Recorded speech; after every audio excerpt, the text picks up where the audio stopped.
fundamentales de la palabra de Dios, hoy no estaríamos aquí. Amén. Dios permitió y Dios usó a hombres llenos del Espíritu Santo de Dios para purificar a la iglesia. Gloria a Dios. Una iglesia que se había contaminado ya después de muchos y muchos años, lo que se le conoce como la Iglesia Católica Romana. Entonces, los cristianos tenemos algo que celebrar el 31 de octubre de cada año, y eso es la Reforma Protestante. Amén. Este año se cumplieron 502 años. 31 de octubre de 1517 es cuando inicia de manera oficial la Reforma Protestante. Y de eso vamos a hablar un poquito, conmemorando aquel acontecimiento. Vamos a tomar un poco acerca de aquel suceso y de aquella reforma y de aquellos hombres de Dios que trabajaron, que dieron su vida, que sacrificaron su vida para preservar la pureza de la palabra de Dios. Así yo quiero invitarte a que me acompañes en la escritura, segunda carta de Timoteo, segunda carta del apóstol Pablo a Timoteo, capítulo 3 de la segunda carta a Timoteo. Capítulo 3 de la segunda carta a Timoteo, versículo 16. Yo voy a leer y usted va a prestar atención. Vamos a estar leyendo el 16 y el 17. Y dice así la palabra del Señor: toda la escritura es inspirada por Dios, útil para enseñar, para redarguir, para corregir, para instruir en justicia, a fin de que el hombre de Dios sea perfecto, enteramente preparado para buena obra. Padre, queremos darte las gracias porque nos has fortalecido en medio de la debilidad, porque nos has consolado en medio de la tristeza, porque nos has exhortado en medio de nuestra rebelión, porque nos has amado en medio de nuestro pecado, Señor.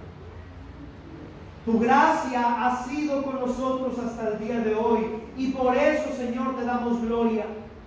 Por eso, Señor, te alabamos y te adoramos y te bendecimos, Señor, porque tú estás aquí, porque tu presencia está aquí, tu Espíritu Amén. Santo está aquí con nosotros. Amén, amén. En esta pequeña congregación, en este grupo de personas, en esta pequeña comunidad de personas, tu Espíritu Santo está aquí. Y está aquí, Señor, para enseñarnos. En esta tarde, Dios mío, queremos escuchar la voz de tu Espíritu Santo a través de tu bendita palabra. Que como leíamos hace un momento, Señor, ella es útil para enseñar, para redarguir, para instruir en justicia, para preparar al hombre, a la mujer, que sea enteramente preparado para toda buena obra. Te damos gracias, Señor. En Cristo Jesús, a quien damos toda gloria y toda alabanza. Amén. Ocupe su lugar, hermano.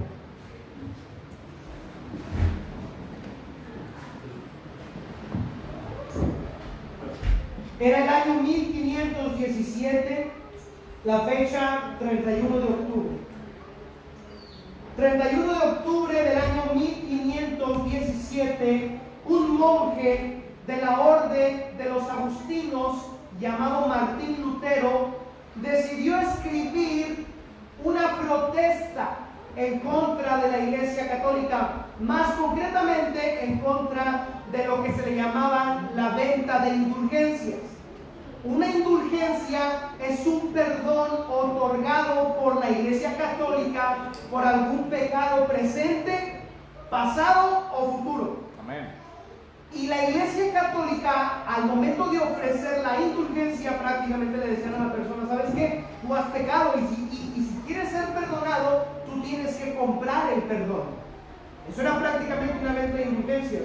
Hoy en día existen las indulgencias dentro de la Iglesia Católica, pero ya no se venden. Pero siguen ofreciendo las indulgencias, que es prácticamente tomarse la osadía, tomarse la autoridad, tomarse usurpar aquella autoridad que solamente le pertenece al Señor la toman ellos y dicen, ahora nosotros tenemos potestad de perdonar pecados.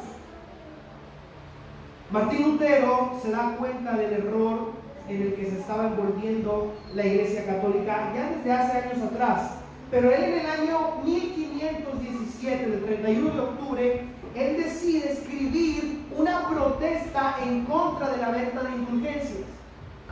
Para él no se le hacía correcto que se vendiera el perdón de los pecados. Él pensaba y él creía que era un negocio. Él pensaba que era un negocio por parte de la Iglesia Católica. Y vaya, hermano, que era un negocio de la Iglesia Católica. Ahora, yo no quiero que me malentiendan. Yo no estoy aquí para hablar en contra de la Iglesia Católica. No va a ser el tema central. Pero es imposible hablar de la Reforma Protestante sin hablar los problemas que tenía la Iglesia Católica Romana en ese tiempo y que sigue teniendo. Es imposible yo tratar acerca de la Reforma Protestante si no tocamos ciertos puntos de la Iglesia Católica que me parecen que son importantes. Ellos están en un error y aquella persona que no se opone al error prácticamente está del lado del error. El callar un error doctrinal es ser partícipe de ese error doctrinal. Es el cómplice de aquellos errores doctrinales. Entonces, nuestra responsabilidad como cristianos, como hombres y mujeres que hemos sido alumbrados por el Evangelio de Jesucristo, es nuestro deber presentar defensa del Evangelio verdadero. Pero mi tema central no es hablar en contra de la Iglesia Católica, pero sí quiero dejar en claro que esta reforma, este movimiento que surge en el 1517, surge debido a una mancha, una suciedad que tenía la Iglesia Católica. Se había mezclado con el Estado, entonces se había corrompido la Iglesia. Desde hace muchos años atrás la Iglesia estaba haciéndose un negocio. Los laicos, es decir, la gente común y el sacerdocio, los sacerdotes, los obispos, los cardenales, todos ellos prácticamente que vivían en un mundo diferente al pueblo común. No había una iglesia como tal. Se hacían llamar la Iglesia Católica, pero no había una iglesia, porque una iglesia es un lugar en donde se tiene comunión, no solamente el pastor con los maestros de escuela bíblica, no, sino el pastor con el congregante, porque entiende de antemano que todos forman parte del cuerpo de Cristo y la única cabeza es Cristo. Pero en el tiempo de Martín Lutero había una división del congregante común y de los sacerdotes, de los obispos, de los cardenales. Ellos hacían sus misas, celebraban sus misas, pero no celebraban las misas en el idioma del pueblo, celebraban las misas en el latín, que prácticamente las personas que iban a la misa no entendían absolutamente nada, no eran edificadas por la palabra porque no entendían nada, no eran edificadas en la comunión de unos con otros porque no había comunión unos con otros. Era una religión fría. Era una institución fría. Martín Lutero se da cuenta de todos los problemas que hay dentro de la Iglesia Católica y en el 1517 decide clavar lo que hoy conocemos como las famosas 95 tesis. Y en las 95 tesis de Martín Lutero había ciertas opiniones de él que iban directamente en contra del Papa León X, que iban en contra directamente de toda la institución católica, de todos los sacramentos que ellos hacían, de toda la falsa adoración que ellos hacían, pero principalmente había un ataque en contra de la venta de indulgencias. Esto despertó la Reforma Protestante. Él, en el año 1517, 31 de octubre, recuérdelo siempre, hermano, 31 de octubre de 1517 decide escribir estas 95 tesis, y no solo escribirlas, sino que él decide llevar estas 95 tesis a la puerta de la iglesia del castillo que se encontraba en la ciudad de Wittenberg, en Alemania. No en forma de revolución, no en forma de atacar a la Iglesia Católica. Escuche esto, Martín Lutero no tenía la intención de atacar a la Iglesia Católica, no tenía la intención de dividir a la Iglesia Católica.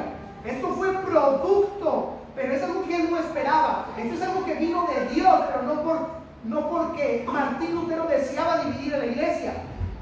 Dios deseaba dividir a la iglesia. Dios deseaba dividir a los suyos de los que no son suyos. Y usó a Martín Lutero, pero Martín Lutero no tenía idea de lo que iba a suceder. Él escribe las 95 tesis va y las clava en la puerta de la iglesia del castillo en señal de que quería un debate académico, la manera en que antes las personas querían debatir un tema, ya sea científico, teológico, religioso, económico. Lo que se hacía era escribir su postura y convocar al diálogo, convocar a un debate. Martín Lutero lo que estaba haciendo era convocar un debate académico entre los religiosos de Wittenberg, de Alemania. Entonces él escribe las 95 tesis, va y las clava en la puerta de la iglesia, que era donde se anunciaban los debates académicos y religiosos. Es como hoy en día cuando uno postea una postura en Facebook. Nosotros lo hacemos de alguna manera como para presentar nuestra opinión. ¿Sabes que estoy en contra de eso? Estoy en contra de eso, estoy en contra de eso. Hablo el diálogo, hablo la conversación para tener un debate de carácter teológico, económico y demás. Uno puede usar el Facebook. Bueno, prácticamente las puertas de las iglesias eran como el Facebook de aquel entonces. La gente posteaba sus inquietudes, posteaba sus diferencias y convocaba el diálogo. Entonces Martín Lutero era lo que tenía en mente. Él quería invitar a los académicos porque él era un académico. Martín Lutero era un hombre preparado, y como un hombre preparado va y invita a los académicos de su tiempo y les dice: quiero que debatamos este tema que me parece importante, este tema que me parece pertinente porque está causando mucho daño a la iglesia. Quiero debatir el tema de la venta de indulgencias. Pero había un hombre contemporáneo de Martín Lutero, gracias, un hombre contemporáneo de Martín Lutero llamado Juan Tetzel, que estaba ligado a otro hombre que era el principal beneficiado de la venta de indulgencias.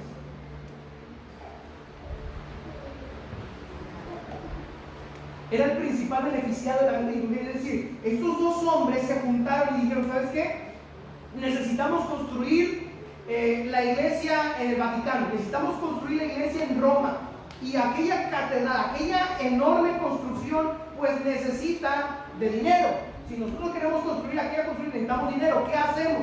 Entonces se le da una orden a este hombre llamado John Tetzel o Juan Tetzel de vender las indulgencias. Entonces él se fue por toda Alemania ofreciendo la venta de indulgencias para conseguir dinero, para financiar la construcción de la iglesia en el Vaticano.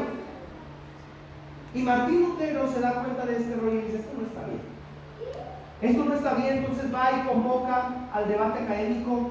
Pero Martín Lutero no se esperó que otras personas vieran eso, no solamente los académicos, sino que otras personas vieron aquel panfleto, vieron aquella hoja donde Martín Lutero escribió sus inconformidades y dijeron: ¿sabes qué? También estamos de acuerdo contigo, Martín.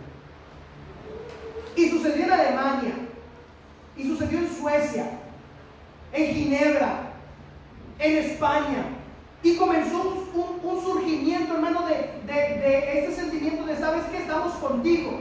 No nos habíamos atrevido a pronunciarnos en contra de la iglesia, pero estamos contigo. Y se comenzaron a levantar hombres a lo largo de toda Europa. Se comenzaron a levantar hombres de Dios, hermanos, dispuestos a dar su vida por ir en contra de la iglesia católica, por preservar la palabra de Dios. Y en todo este tema, en todo este movimiento que se levantó durante casi 200 años, que duró la Reforma Protestante, para que se formara, para que se estructurizara, 200 años casi duró este tiempo, donde surgieron hombres como Martín Lutero, como Juan Calvino, como William Tyndale, que es el hombre que traduce la Biblia del idioma latín al inglés. William Tyndale traduce la Biblia del latín al inglés. Pero ¿sabe qué sucedió con William Tyndale? Le cortaron la cabeza. Porque en ese momento quien se opusiera a la institución católica romana moría. En ese momento quien se opusiera a las doctrinas de la iglesia católica moría. Pero eso no le importó a estos hombres. Hombres como Martín Lutero, quien después en el 1521, recuerde, en el 1517 postea las 95 tesis. En el 1521 lo mandan a llamar. Lo mandan a llamar y dicen: Martín Lutero, tienes que venir con nosotros. Y le mandan a hablar a Martín Lutero, ¿sabe quién? Nada más y nada menos que el emperador o el rey Carlos V, como el chocolate. El rey Carlos V lo manda a llamar y le dice: oye Martín, pues te hemos citado no para escucharte, te hemos citado para que te retractes. Te hemos citado aquí en este consejo, en esta junta, te hemos citado para que tú delante de todos nosotros te retractes de lo que hiciste años atrás. Y Martín Lutero dice unas palabras que yo quiero citarlas a ustedes.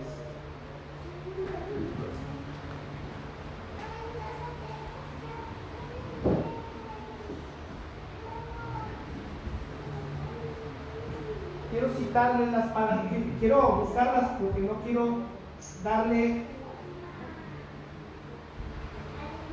palabras que no son. Y quiero que preste mucha atención a las palabras de Martín Lutero cuando le dijeron: Martín Lutero, ¿te retractas?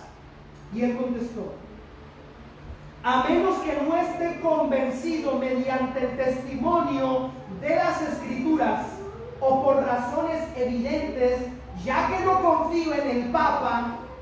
Fíjense a quién está diciendo, se lo está diciendo al hombre más poderoso en ese tiempo, el rey Carlos V. Yo no confío en el Papa ni en su concilio, debido a que ellos han errado continuamente y se han contradicho. Me mantengo firme en las Escrituras, a las que he adoptado como mi guía. Mi conciencia es cautiva de la palabra de Dios. Ir contra la conciencia no es bueno, ni es justo. Por eso yo no puedo, dice Martín Lutero, ni quiero retractarme. Y después dice: te retractas, Martín Lutero, no puedo hacer otra cosa. Esta es mi postura, y que Dios me ayude. Él se había decidido, se había determinado a ir, hermanos, en contra de la falsa enseñanza de la palabra de Dios. Y dice: mi conciencia es cautiva de la palabra de Dios. Mi conciencia está adherida a la palabra de Dios, está prisionera.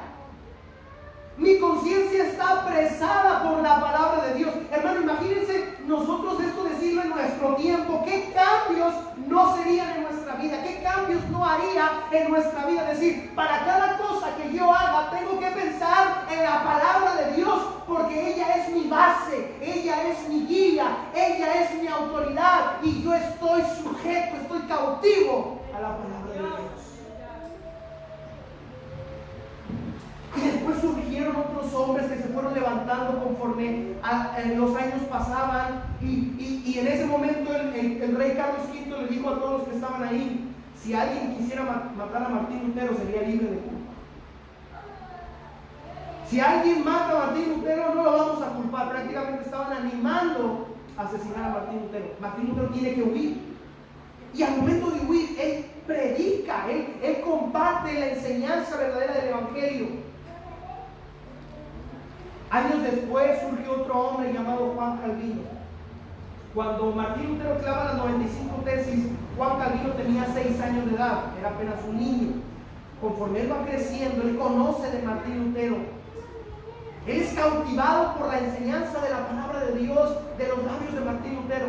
Y entonces él decide también seguir el camino de la reforma. Él decide seguir el camino de la purificación de la iglesia.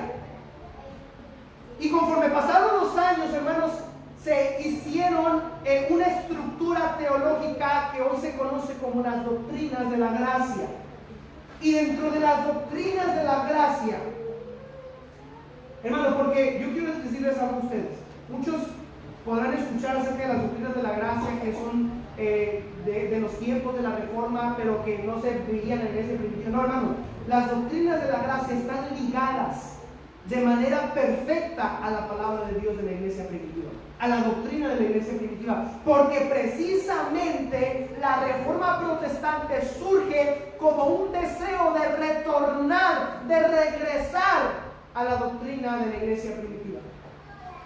Entonces surgen las doctrinas de la gracia, y dentro de las doctrinas de la gracia encontramos 5 enseñanzas que fueron lema de la Reforma Protestante que cada uno de nosotros deberíamos de conocer. Hermanos, yo no sé si usted se ha percatado de que, por ejemplo, quiero que levanten la mano cuántos habían escuchado hablar de Martín Lutero. Ahora, ¿cuántos han escuchado hablar de las 5 solas? Y hermanos, eso es triste.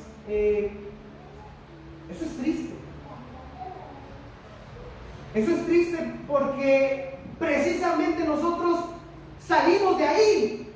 Nosotros somos hijos de la Reforma. ¿Por qué creen que nos llaman protestantes? No podemos ser protestantes si no protestamos. Y la pregunta que es, ¿de qué protestamos? ¿Cuál era la opinión? ¿De dónde salimos? ¿Por qué salimos? ¿Para qué salimos? En la Reforma Protestante, hermanos, estas 5 solas fueron lemas que se mantuvieron como fundamento de la Reforma Protestante. Y yo quiero hablarles un poco acerca de las 5 solas, que si usted no las conocía, hoy las va a conocer. Y yo quiero, hermano, que usted se adhiera a este fundamento, a esta doctrina.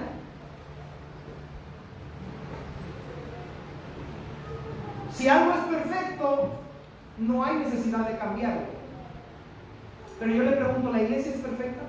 No. Entonces tienen que estar en constante cambio. ¿Sabe qué es lo que pasa cuando nos vemos a nosotros mismos como agentes inmutables, incambiables? Vamos en camino a cometer el error que cometió la Iglesia Católica. Amén. Nosotros tenemos que cuestionar, tenemos que verificar. Nosotros tenemos que, hermanos, estar atentos a lo que se enseña y decir, ¿sabes qué? Esta doctrina está o no está sujeta a la palabra de Dios. Debe de ser nuestro patrón de vida. En la palabra de Dios debe de ser la guía, debe de ser el fundamento de toda enseñanza que nosotros recibimos. Pero, ¿cómo yo voy a conocer, hermanos? Porque hay cosas, yo le he enseñado que hay cosas en la Escritura difíciles de entender. Pero son difíciles de entender no porque no se puede entender, sino que son difíciles de entender porque ignoramos la gramática en muchas ocasiones, ignoramos el arte de la hermenéutica, la homilética, que es la forma de interpretar las Escrituras, las reglas, los principios, los fundamentos que se necesitan para interpretar correctamente las Escrituras. Por eso es difícil entenderlas. Pero hermanos, nosotros ¿qué tenemos? Tenemos que tener en cuenta una cosa: la palabra de Dios es nuestra guía, es nuestra base. El pasaje que leíamos al inicio dice que la palabra de Dios, que toda escritura es inspirada, es útil para redarguir, para instruir en justicia, para preparar a todo hombre, para que sea enteramente preparado para toda buena obra, dice el apóstol Pablo. ¿Y sabe cuál es la primera enseñanza que encontramos en las doctrinas de la gracia? La sola escritura. Son 5 solas. Sola escritura, que traducido al español sería solo escritura. Solo escritura. Y la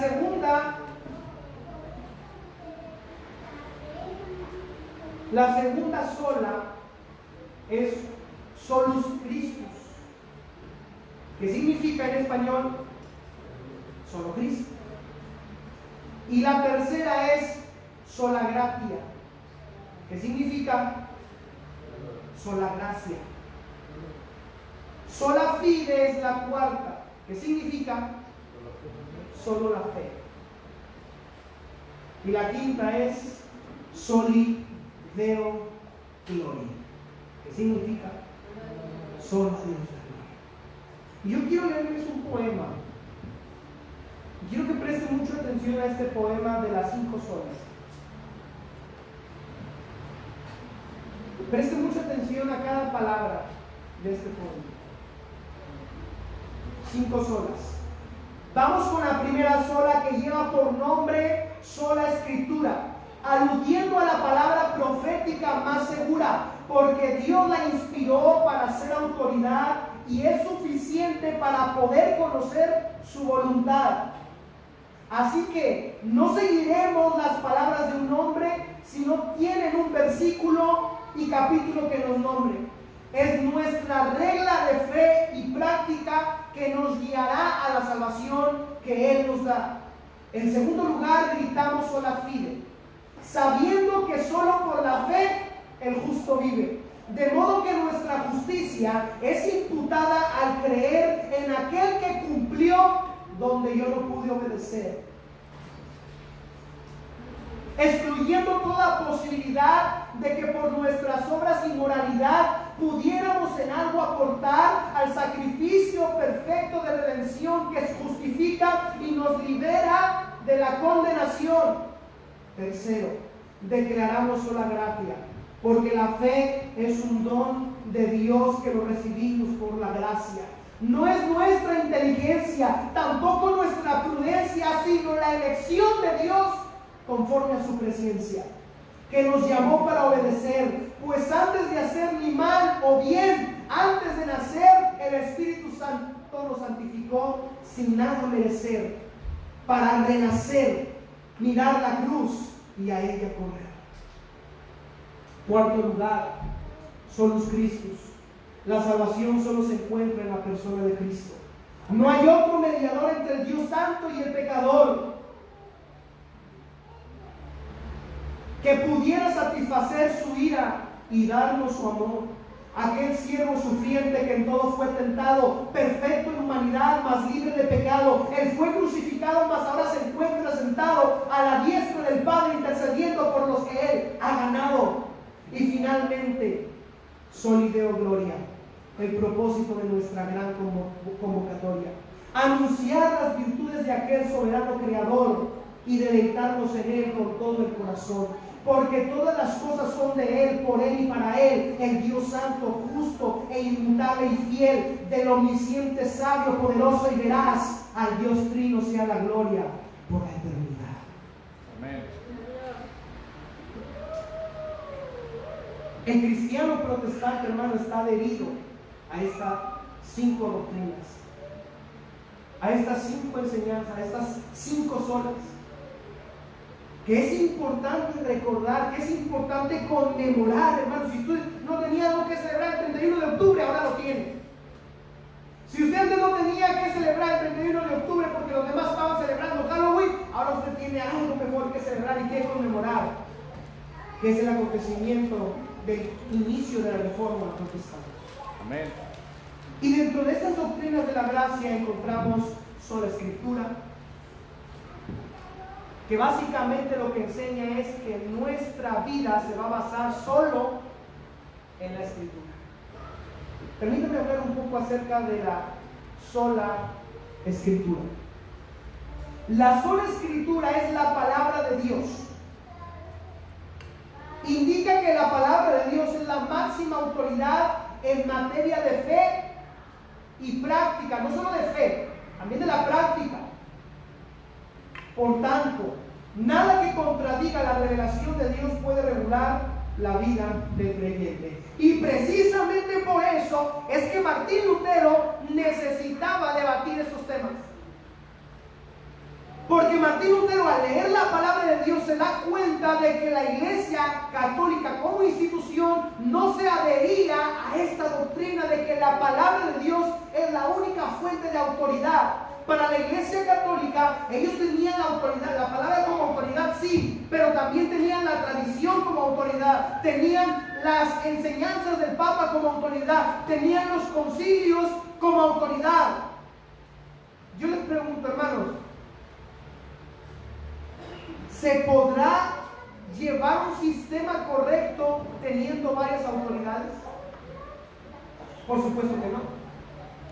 Por supuesto que no. Solo se necesita una sola autoridad. Se necesita nada más que haya una sola autoridad, y esa autoridad es la palabra de Dios. No es el pastor, no es el papa, no es el maestro, no es la institución, no es la religión, es la palabra de Dios. Hermanos, la Biblia es la palabra, es Dios hablando. El pastor contemporáneo John Piper dice lo siguiente: si tú quieres escuchar audiblemente la voz de Dios, lee tu Biblia en voz alta.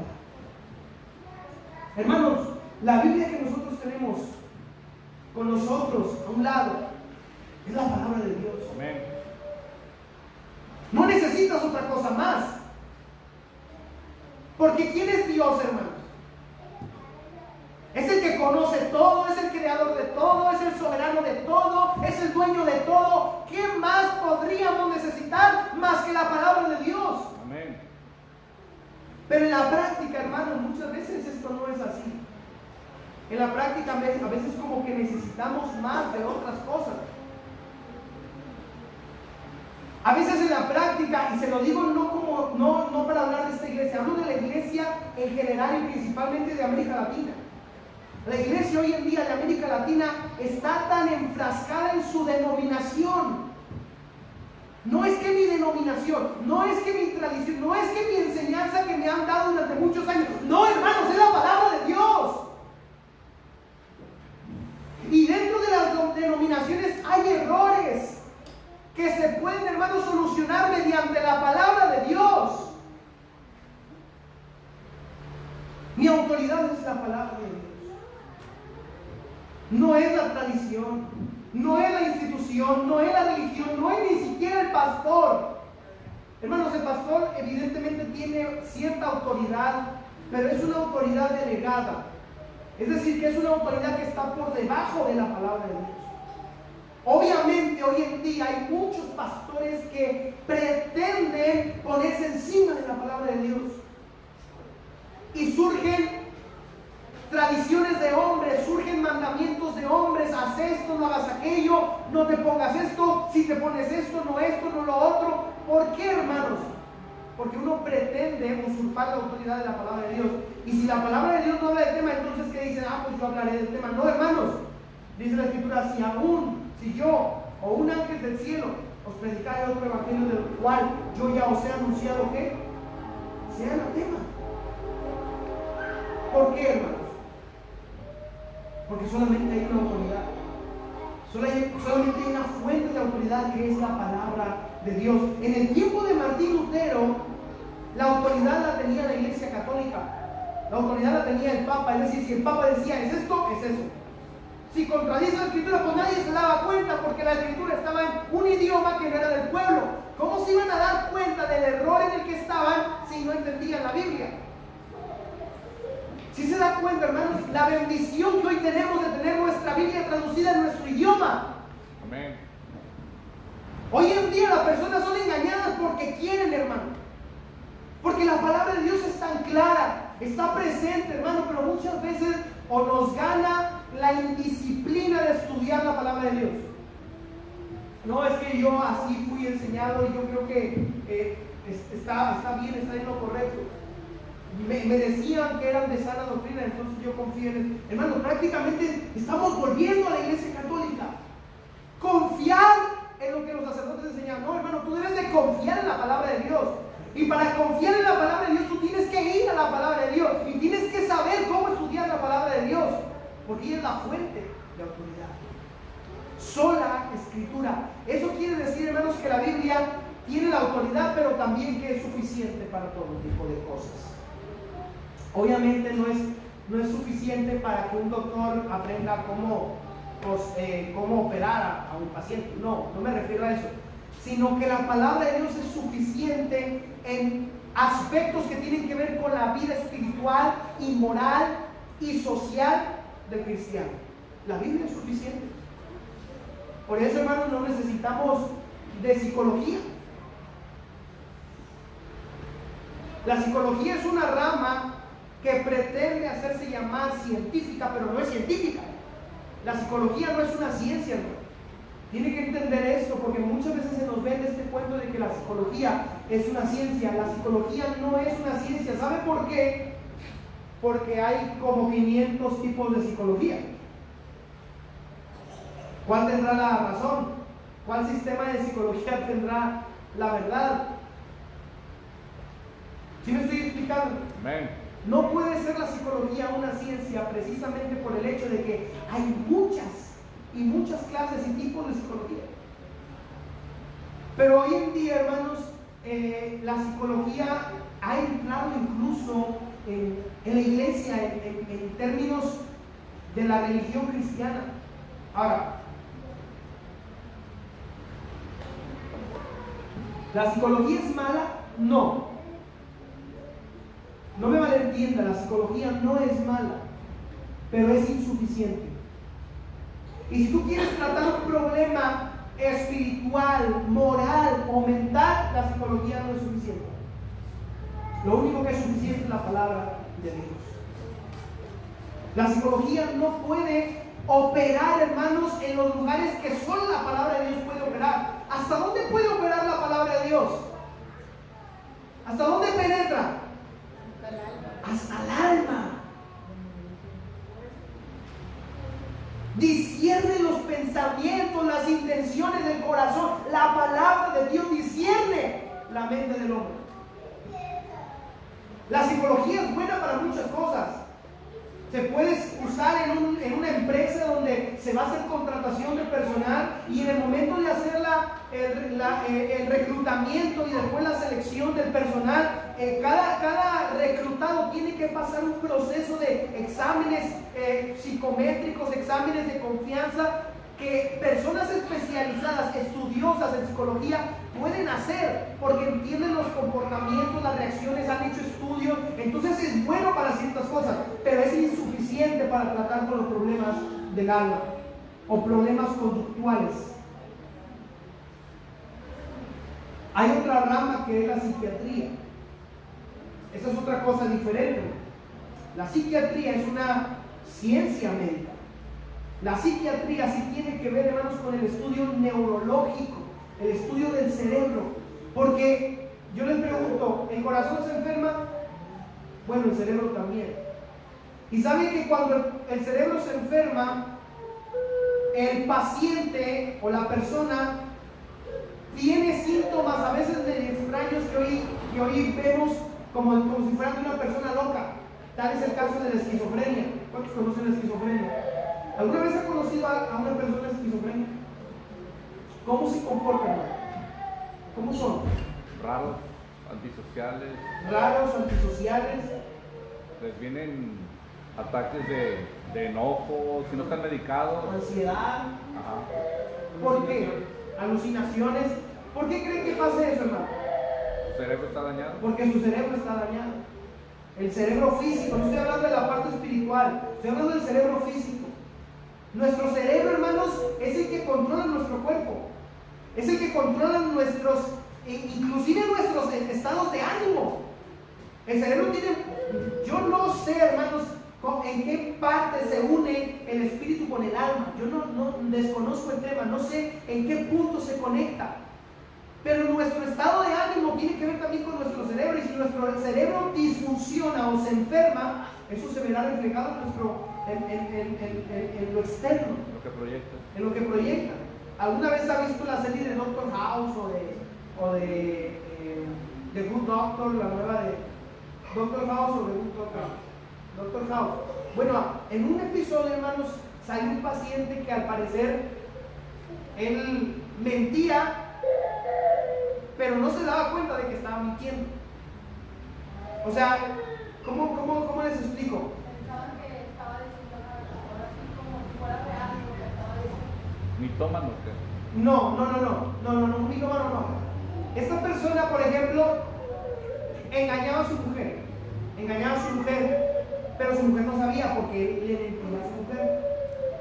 Pero la razón por la que este hombre engañaba era porque se dejaba llevar por sus impulsos, por sus deseos, porque había una parte de su cerebro que no le permitía tener dominio propio, autocontrol. Y si tenía un impulso y si tenía un deseo, no podía decir que no. Si tenía un deseo de ayudar a alguien, no podía decir que no, iba y ayudaba a alguien. ¿Por qué? Porque su cerebro estaba disfuncionando, estaba enfermo su cerebro. Después de que le hacen una cirugía y ya se recupera, ya se recupera el paciente, entonces ya se da cuenta de todas aquellas cosas a las que no pudo negarse, porque no tenía la capacidad motriz de su cerebro de negarse a ciertas cuestiones. Bueno, a veces, hermano, el cerebro así se va a enfermar. que pacientes van a tener movimientos involuntarios, convulsiones, o reflejos o movimientos que, caray, de pronto un paciente esquizofrénico, por ejemplo, se va a intentar quitar la vida. ¿Por qué, hermano? Porque está haciendo cosas involuntarias, o su estado de ánimo es diferente al nuestro, que no podemos alcanzar a comprender. Lo único que puede ayudar a comprender es la ciencia de la psiquiatría, que trata con esos problemas neurológicos. Ellos escuchan voces, hermano. ¿Mande? Escuchan voces ellos. Sí, no, hermanos. Esos padecimientos psiquiátricos es una cosa diferente a la psicología. La depresión tiene que ver más con la psiquiatría que con la psicología, por ejemplo. Hay pacientes que se deprimen, inclusive cristianos, que viven en depresión, hermanos. ¿Por qué? ¿Por qué, hermanos? Porque no son cristianos. No, hermano. No. Si son cristianos, pero su cerebro no trabaja como un cerebro sano, como el nuestro. Por eso la psiquiatría provee antidepresivos, que es medicina, hermano. Los antidepresivos es una medicina. ¿Es bueno que un cristiano que cae en depresión tome antidepresivos? Sí, es bueno porque le va a ayudar a su cerebro. Pero ¿sabe qué es más bueno? El estudio de la palabra de Dios, el apoyo de la iglesia, el consejo del pastor, del hermano maduro en la fe. Es lo que le va a ayudar a esa persona. Los antidepresivos ayudarán en la parte externa, pero la parte interna, para eso está la iglesia. Para eso estamos nosotros, hermanos, para ayudar, porque a veces uno no entiende, hermanos, cada uno es diferente. Yo, por ejemplo, a veces la persona dice que soy muy insensible. O sea, si pasa algo, la persona dice que tú no sientes, o eres muy sensible. Pero no crean, hermanos, hay cosas que tocan las fibras de mis sentimientos y de verdad, hermanos, me producen cosas que yo, por ejemplo, la cuestión del aborto. La cuestión del aborto a mí me da tanta tristeza, demasiada tristeza, que a veces no me puedo controlar, hermanos. Y a veces nada más estoy pensando en la noche de todos aquellos bebés que están muriendo en nuestro país, alrededor del mundo, y me da una ansia, hermano, de llorar. Pero hay cosas, hermanos, que son más personales, que deberían de también hacerme sentir mal y no me producen nada. Porque cada persona es diferente, cada persona reacciona diferente a la sensibilidad cognitiva o sensorial. Por ejemplo, hermano Iván, ¿usted reacciona como su esposa ante los problemas? No. ¿Quién es más sensible de los dos? Yo soy muy llorón, hermano. Usted es más llorón. Llorón, pero no sé, depende. Más expresivo. Maricruz, tú con Iván, ¿quién es más sensible?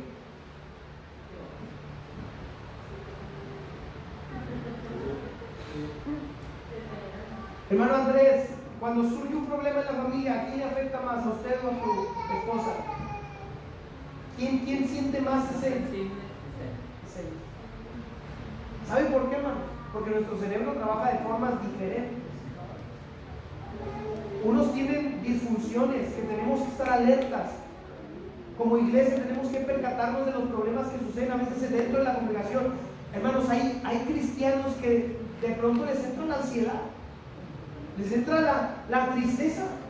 No porque no sean cristianos, hermanos, sino porque su cerebro no trabaja a veces como debería de trabajar, porque el cerebro se enferma. El cerebro se enferma, no reacciona igual. Yo, por ejemplo, a veces aquí, hermanos, entra la parte sobrenatural de Dios.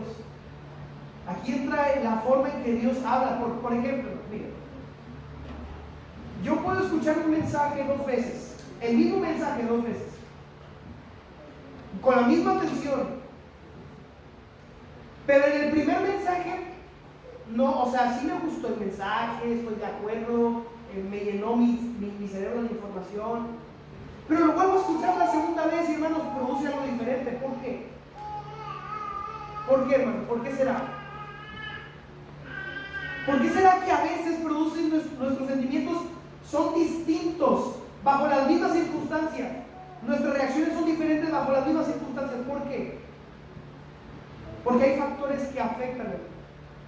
Hay factores, por ejemplo, una situación, no sé, dentro de la iglesia, una prueba dentro de una familia de la iglesia. Tú escuchas el mensaje y dices, bueno, cuando lo escuché no estaba pasando por esa situación, pero ahora que estoy pasando por esa situación, escucho el mensaje y me llega de diferente manera.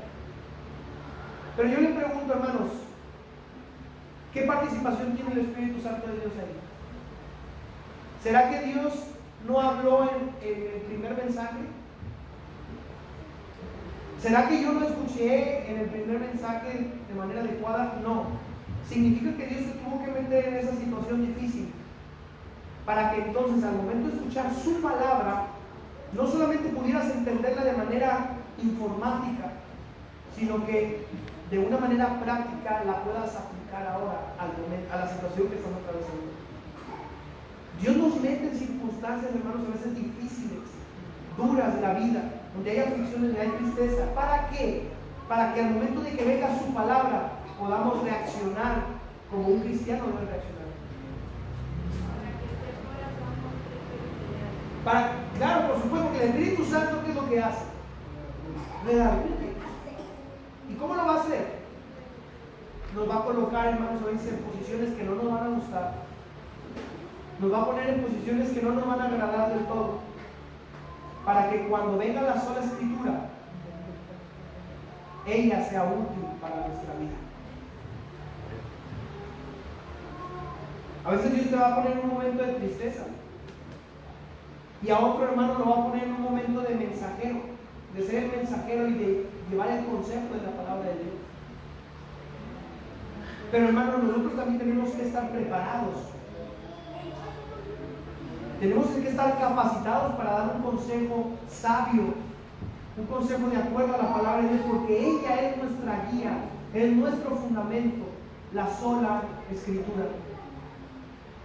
Esta es la casa de Dios, amén. Amén. Aquí no vive el pastor, aquí no vive el maestro de escuela bíblica, aquí no viven los hijos del pastor tampoco. Aquí es la casa de Dios, y aquí se hace lo que Dios quiere que se haga. Aquí se hace lo que Dios desea hacer mediante su palabra. Así, hermanos, que si un día su maestro de escuela bíblica o su pastor está intentando hacer algo que sea en contra de la palabra de Dios, es la responsabilidad de usted, de la iglesia, de decirle a ese hombre, ¿sabes qué? Tú no estás ejerciendo tu autoridad como pastor. Tú estás usurpando la autoridad de Dios. Tú no puedes estar ahí. Usted, hermano, tiene que formarse a un pensamiento crítico. Porque a veces, hermanos, la iglesia se calla muchas cosas. Yo sé, hermanos, que aquí hay gente inconforme con algo.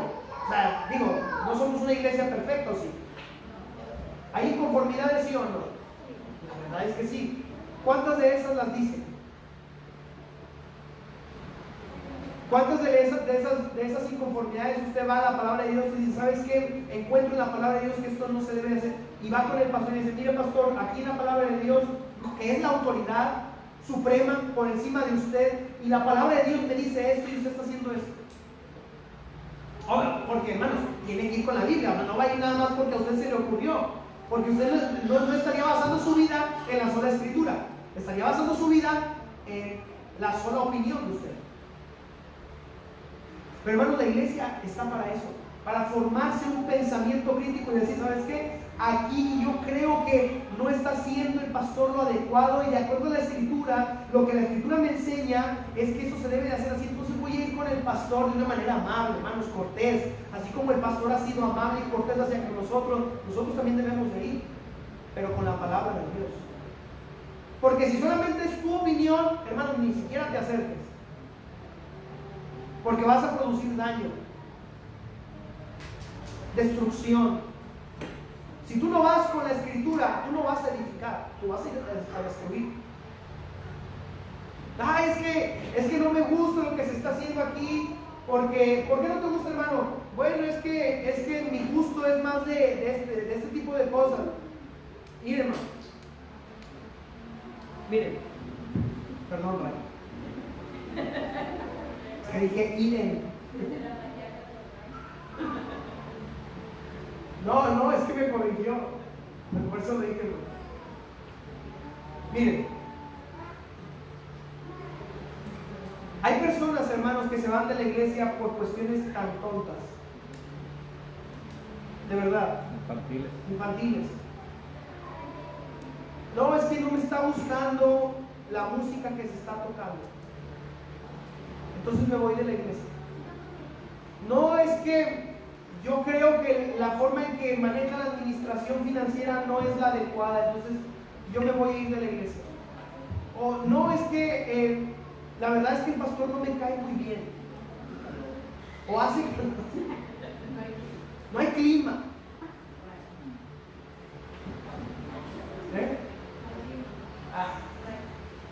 Hermanos, si se quiere ir porque no hay clima, pues lo siento, aquí no va a haber clima hasta dentro de muchos años. Así que nos vamos a aguantar. Qué poca fe, hermano.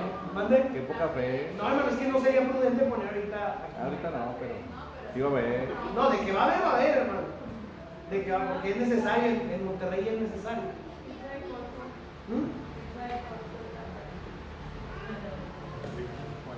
Mire, hermano, ¿a cuánto les cae bien su pastor? Vamos a hablar de alguien que no está aquí. ¿A cuánto les cae bien su pastor? Levante su mano. Amén.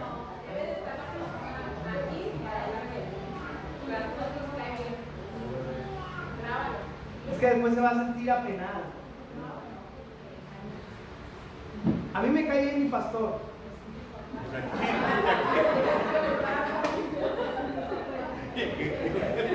A mí me cae bien mi pastor. Pero yo le voy a decir algo, hermanos. Él es un hombre que necesita de usted, de su consejo, de su apoyo. Él necesita apoyarse por usted y conmigo, porque él no es perfecto, ni tampoco la persona que está aquí ahorita es perfecta. Entonces, si nosotros tenemos eso en mente, podemos formarnos en nosotros un carácter dispuesto a ir a ayudar, no a ir a destruir. ¿Sabes qué? Si hay problemas en la iglesia, pero no estoy pensando en irme, estoy pensando en qué voy a hacer para solucionarlo. Hermanos, aquí hay mucho trabajo, siempre lo hemos dicho. Hay muchas cosas que se tienen que hacer, hay muchas cosas por hacer, que un pastor no puede hacerlas solo. Obviamente no se puede. Y si en una empresa secular se utiliza el sistema o el proceso administrativo, que es un proceso administrativo, es un proceso, hermanos, que conlleva en la planeación, la organización, la dirección, el control. Bueno, hermanos, todo eso también se tiene que ver aquí en la iglesia. Aquí se necesita planeación, se necesita organización, se necesita dirección, se necesita control. Planear las metas, los objetivos que se tienen a futuro. ¿Cuál cree, hermanos, que sea el objetivo de esta iglesia? A 5 años. Es que se me hace que no hay un objetivo. Voy a ir con el pastor y le voy a decir: pastor, ¿sabe qué? Tengo una idea. Podemos hacer un objetivo a 5 años, a 10 años. Dios puso eso en mi corazón. ¿Qué piensa usted, pastor? Y ahí comienza la planeación. Los objetivos, los propósitos, las metas. Y después te vas a la organización. ¿Sabe qué, pastor? Yo he escuchado que se tiene una visión a largo plazo, a corto plazo, a mediano plazo. Yo quiero formar parte de la organización. Y cuente conmigo, pastor. Porque el pastor no va a poder solo. La dirección, hermanos. ¿Sabe qué, pastor? Yo estoy viendo la organización aquí, pero veo que esta organización necesita un poco más de dirección. Necesita esta organización ser dirigida hacia la meta para que lleguemos y cumplamos con el objetivo que se puso en la planeación. El control, hermanos. ¿Qué es lo que hace el control? Mide, hermanos, la calidad de lo que se hace. No solamente la calidad de la enseñanza, no solamente la calidad de lo que se está enseñando, que tiene que ser una enseñanza de calidad, de acuerdo a la Escritura, alineada con la palabra de Dios enteramente, 100%, sino también, hermanos, las cosas que se están haciendo de manera externa, la estructura, la infraestructura debe de ser de calidad. Y hay gente, hermanos, aquí que ha trabajado a lo mejor en lo secular en algo así. creo, Iván, tú trabajas en algo similar, ¿no? ¿O no? ¿Tú tienes algo que ver con lo que se haga bien, se haga de calidad, más o menos? Y a lo mejor aquí hay alguien que haya trabajado en eso, que diga, ¿sabes qué? Yo puedo hacer aquí un lineamiento, un reglamento para que se haga todo de acuerdo al plan y que se organice y que la dirección y que todo vaya de acorde a lo que se planeó y que sea de calidad.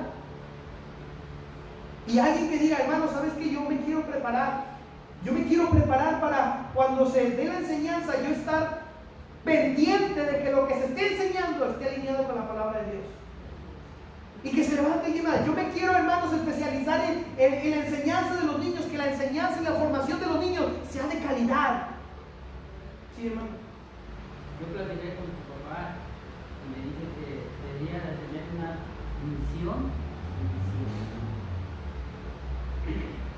Es que es correcto, hermano. Y gloria a Dios por la vida del hermano Andrés, que fue y se dispuso a ir con el pastor. ¿De qué pastor? Se necesita esto. ¿Por qué? Porque el pastor no es perfecto, no lo sabe todo, no tiene todos los conocimientos que a lo mejor usted puede tener y puede cubrir áreas que él no.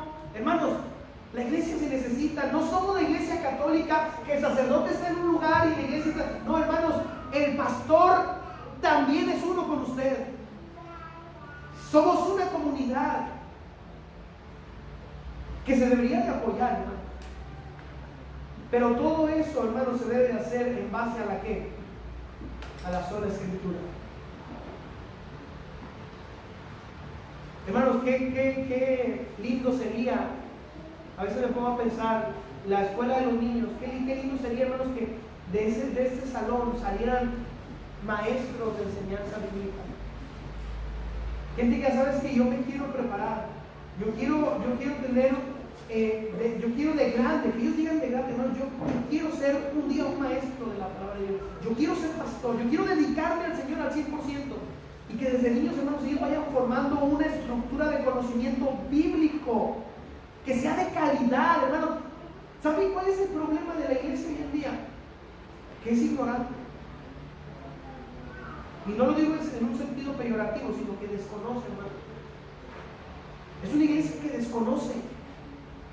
Es una iglesia que no se ha propuesto a conocer, a estudiar, a saber. Hermanos, hay tanto por saber, hay tanto por conocer. Nos llamamos protestantes, hermanos, y la mayoría de nosotros no sabíamos qué era esto. No sabíamos qué eran las 5 solas. Y todavía hay muchas cosas más que se encierran dentro de la reforma protestante, que es de donde venimos. Pero ¿saben qué me doy cuenta? Que hay un resurgimiento de todas estas doctrinas, porque la iglesia tiene que estar en constante cambio, y hay un resurgimiento. Precisamente alguien me decía entre semana, oye Brian, es que sí me he dado cuenta que últimamente estas cosas de la reforma de Martín Lutero, de las 5 solas, están sonando. Y efectivamente, hermano, antes no se escuchaba, hermano. Y más dentro del movimiento pentecostal no se escuchaba esto. Se ignoraban muchas cosas. Pero hoy en día hay un resurgimiento, hermanos, en América Latina, de todas estas doctrinas, de todas estas verdades a las cuales necesitamos prestarle atención. Porque si no somos perfectos, entonces necesitamos estar en constante reforma, constante cambio. ¿Usted tiene problemas con cambiar, hermanos? Si aquí, hermanos, el cristiano tiene que ser un cristiano que viva siempre en reforma. Su mente debe estar siempre ¿qué? Reformada, renovada, dice Pablo en Romanos 12. Nuestra mente necesita renovarse. Porque podría haber cosas, hermanos, que damos como ciertas y que no son ciertas, y que necesitamos renovarnos. Dijo un hermano, reforma no es poner un fundamento nuevo, sino es volver al primer fundamento. Reforma no es poner un fundamento nuevo, sino es volver al fundamento. Vamos a estar viendo, hermanos, en los próximos domingos las siguientes olas. El próximo domingo no voy a estar aquí, pero de este domingo al otro vamos a iniciar esta enseñanza que será de 5 domingos nada más, donde vamos a estar viendo de manera entera, de manera completa, lo que significó estas 5 solas dentro de la comunidad religiosa en el tiempo de Martín Lutero, y cómo deben de tener hoy en día importancia dentro de nosotros. Para recordar, hermanos, sola escritura, sola fide, sola gratia, solus Christus, soli Deo gloria.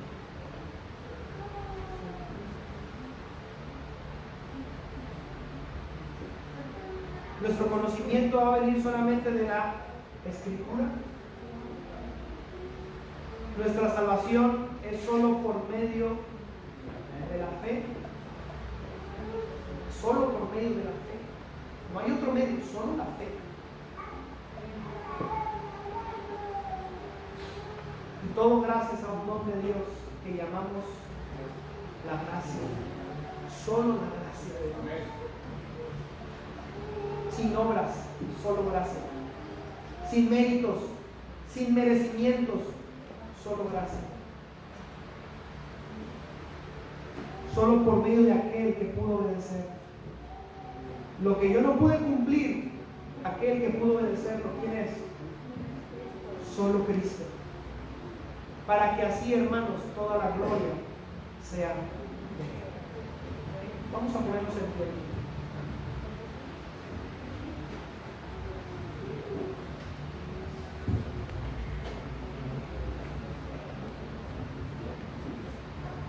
¿Sí se la grabó, hermanos, las 5 solas? Hermana Karina. Nómbreme 2. Sola escritura, Sola escritura. solo Cristo, Son los Cristos. solo Le pedí duda. Hermana Mar.